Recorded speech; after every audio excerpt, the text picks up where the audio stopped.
McFarlane, Dad. Yeah, it's a heartwarming. I like an uplifting Hispanic story. Yeah. You should. I should, actually. Yeah. We won't give that away. No. But, yeah. Stuff that could be a good film, actually. I'm not thrilled with the sports films. Well, that's Costner's forte. Mm-hmm. He likes the sports films. I liked Costner better when he was Pa Kent 2 summers ago. You mean the Hatfields and the McCoys? No. What? Oh, that was good too. That was very good. Yeah. No, he was not in. No, he was. Please don't mention that show. Man of Steel, he was in. That awful film. Did you see that one? No. That was good. Do we have DVD releases now? We do have DVD. Maybe there's some good ones on DVD this week since there's nothing to go out of. It's good to stay in the house in February. Oh, this looked like it was good. Now, the producer... no. That's awful quick to be out on DVD. Oh, okay. I was just going to say producer's seen an awful lot of films. And now I just realized that since this is coming out this week, why we were covering that up. I'm sure he went to the theater to see this producer. Oh, dear. Now, after all the controversy, Dave, and the $40 million it made in the theater... That's not bad. It's not bad. And it was at the Madison Theater as That's well. all it was around here. Was it? Pay-per-view, right? Yeah. And we have to see this to give the finger to the North Koreans. Do we? Okay. Are you going to say F 'em, Ed? F 'em. Dumb and Dumber 2. It pretty much tanked. I mean, it was 10 plus years after the first one, which, you know, the people that were in college that apparently enjoyed that are, you know, busy with their kids and divorces and things. They don't want to go out to see Dumb and Dumber 2. Yeah, enough on their plate. Now, I was going to look up the voice actors. There's 2 I remember. Now, the guy that was doing Shaggy in those movies, the live-action movies, Matthew Illard, I think. Mm-hmm. He's doing Shaggy now. Okay. And then Tootie, not Tootie. Who was the one from Facts of Life, the heavy girl there? Kim Fields. No, Natalie? Natalie is doing Velma in here. Okay. I don't know who's doing the... Oh, you know who's doing the Freddy voice? Is Freddy, I believe, from the original Freddy. Really? Freddy from the original Freddy? The original series, Scooby-Doo. Wow. Impressive. Caveman. That was a good movie. I enjoyed Caveman. Was it? That came out in like 80 or something. 80 or 81. And of course, you had Ringo Starr. Did they meet on this film, or they were just tossed in here? Barbara Bach and Ringo Starr. Yeah. I may have already been a couple when they made this. John Matuzak is in it, former Oakland Raider, I think, and maybe Denver Bronco football player who did die of brain cancer, I believe. Probably all those roids. What? Now this is the one shark one that Ian is in it. No Ian Ziering on No Ian Ziering. He does Sharknado only. Yes, this is 90210 Shark Attack. I'm sure this was either on or will be on the Sci-Fi channel. I'm sure the effects are seamless. There they go. Okay, ooh, Oscars. Now this is the one time, and we do have a few minutes for the Oscars. Usually the Oscars come and go before we realize we didn't do them on the show. Oh, I'm sorry. But we do have the Oscar list here, and we're going to go over them. American Sniper is up for Best Picture. Okay. Birdman. Oh. Boyhood. The Grand Budapest Hotel. You said you saw 5 minutes of that one? No, about a half hour. Half hour. And then you turned it off? I turned it off. You had enough? More than enough, in fact. Huh. The Imitation Game. Which one was that? Where they're trying to break the Nazi code? Was that one? Is it? Yeah. Yeah. What's his name there? Benedict Cumberbatch. What a fine Hollywood name that is. Then we have Selma. The Theory of Everything. That's the Stephen Hawking's. Oh, okay. And Whiplash. Whiplash. Well, the ones with the handicapped, what are we calling them now? Handicapped challenged individuals, whatever. Those are the ones that usually win. So how many of those do we have here, Dave? We have The Theory of Everything. Now, The Imitation Game, even though he cracked the code, he was gay, Dave. And that makes him handicapped in your mind? No, well, you know, challenged people, we're calling that. He was ostracized for his sex back then. Oh, is that part of the That's part of the plot. Oh. When he's not breaking codes, he's being ostracized. Okay. So which one do you think they're going to go for? The Stephen Hawking with the ALS or the Nazi cracking gay guy? Which one are they going to go for? Not Birdman, right? I'm only gonna go with The Imitation Game because I like the phrase Nazi cracking gay man. Now, if they had used that in the posters, Dave, it would have made a lot more money. That is the only reason why I'm picking that.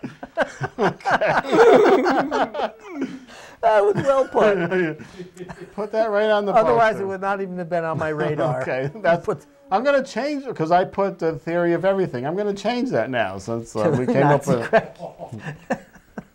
Now, who's going to be the best actor in a leading role, Dave? Michael Keaton. Steve Carell, who put on that fake nose and looked completely different. Bradley Cooper. Who put on weight and looked completely different. And Benedict Cumberbatch. Benedict Cumberbatch. No, don't even say it. I'm not going to say it, but I had something there. Michael Keaton, who came back out of obscurity. And Eddie Redmayne, who's portraying Stephen Hawking. You know, Michael Keaton, yes, came out, as you would say, from obscurity. But, you know, he's been working consistently. I've seen some of the films he's been in, like on, you know, some of those odd networks, like, I don't know, Lifetime or something, some of these movies. He's actually very good. He's a very good actor. He can play drama very well. He can play creepy guy and comedies. He was in the other guys. He was in that. RoboCop he was in, remember? The new RoboCop? Yeah. He's very good. I think he's always been a good actor. Once he got away from those stupid Johnny Dangerously type films, wasn't that his? Or Jack Frost, where he was a snowman. Yeah, stupid. You know, those stupid things. He shows good range. He's a good actor. So I'm going to go with him only because, well, I have no other reason. I've never seen any of the films. Well, I got to go with Eddie because of the you know, afflicted factor. The afflicted factor. That's almost as good as Nazi cracking. You know, afflicted factor. Now we've got the actor in a supporting role.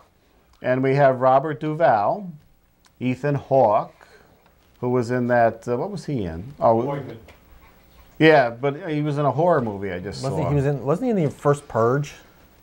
Maybe. Edward Norton. Very good. And Mark Ruffalo, who's the Hulk when he's not portraying Foxcatcher. And J.K. Simmons from Whiplash. Has Robert Duvall ever won an Academy Award? I don't think so. If he hasn't, he'll win. Yeah, that's tough. You either got that or you got the good J.K. Simmons performance. So I think we're going with either one of those.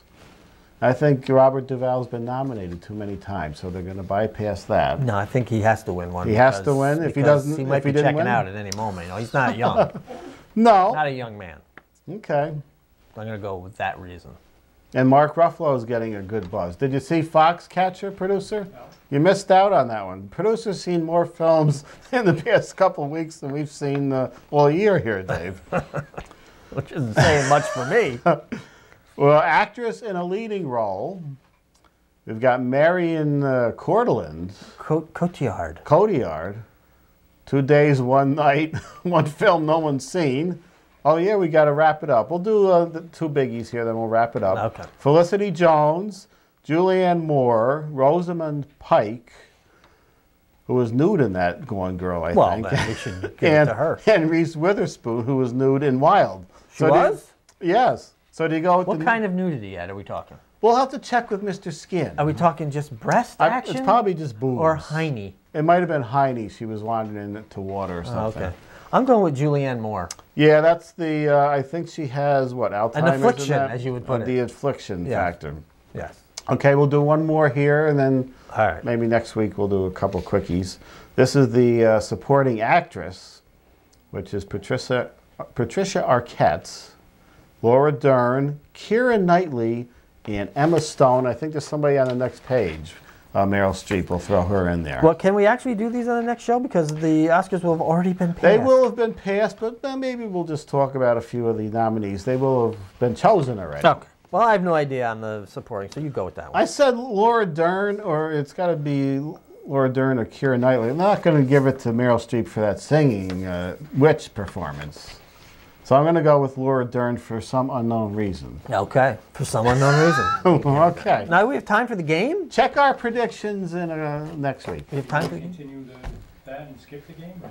No, because people will yell at us. All right, get over there. Okay. Post a pairs game, people. Well, you do a quick explanation. Maybe we can do you send in an email, you gave 2 numbers from 1 to 6, you pick your name, they match, you win tickets. You know, the people that are in the thing know how it works. Yeah. Okay, shake. And if you want to know the swatch next week, we'll go into more detail. All right, here we go. And we can get back to the couple Oscars, Dave. Really? Do we have to? Do you watch the Oscars at all? No. I watch as much as the Oscars as I watch of the Super Bowl. Nothing. Oh, no. Willie Smith, 3 and 6. Do not spin the wheel. Oh, Willie, we admonished you. Do we? Remember, we spun the wheel in a Phantom thing and he won 10 tickets? Okay, what do we got, 6? 3 and 6. Okay, the old up and down poi thing. That might be a good, No. not this time, no? Okay, back to the Oscars. No Oscars. Well, we got a minute. Give me the address. Well, the address, yeah. I'll just briefly go over this. Oh, here you go. It's usually you that holds this. Yeah, I'll hold it. Just send an email to mediazone95@gmail.com. That's mediazone95@gmail.com. And just in your email, give us 2 numbers from 1 to 6. And if we pick your name and the 2 numbers that you've given us, we turn them over. And if the posters behind match, you win 2 free movie passes. And if you write spin the wheel, we will spin a wheel. And you have 1 chance to turn those 2 tickets into 10. 2 chances they become 6. 2 chances for 4. 6 chances to keep the 2 you already won. 5 chances to lose 1. 2 chances you get buckus. What do you get? Buckus. Let's do something maybe people have seen. Makeup and hairstyling, Dave. Oh, okay. Foxcatcher. That's just for that plastic nose they put on Steve Carell. Grand Budapest Hotel. Is there makeup and hairstyling in that? Yeah, there is. And Guardians of the Galaxy with all the aliens. I'm going to say the Guardians of the Galaxy. All right, you say that then. Okay. We were going to do special effects, but I see we have but 1 minute left, Dave. So. That's enough. Oh, visual effects, Captain America, Dawn of the Planet of the Apes, Guardians of the Galaxy, Interstellar, or X-Men. I said apes because there's a lot of apes in that movie. That's a lot of effects they're going to win. There's a lot of apes. All right. What are you doing? We got time. We got time? Another minute. Another minute. Go ahead. Did you add a minute to the clock? I guess we can go on for a while because the producer added a minute. You know what? I've been doing this show how many years? I've never seen him add time to a show. Never add anything. I thought there's a finite amount of time. You can't just turn a wheel and expect more time to be added. How about original screenplay written directly for the film, Dave? All right. Birdman. Oh. Boyhood. What, you added more? I'm generous. Foxcatcher. Are we just going to be cut off? Nope. We're going to run into that religious programming. I got the real time here. Oh, we got the real time. We got fake time over here. Foxcatcher, what is that? Budapest. What is that word I can't say? What is that film about, Dave? In the half hour you saw? Some guy.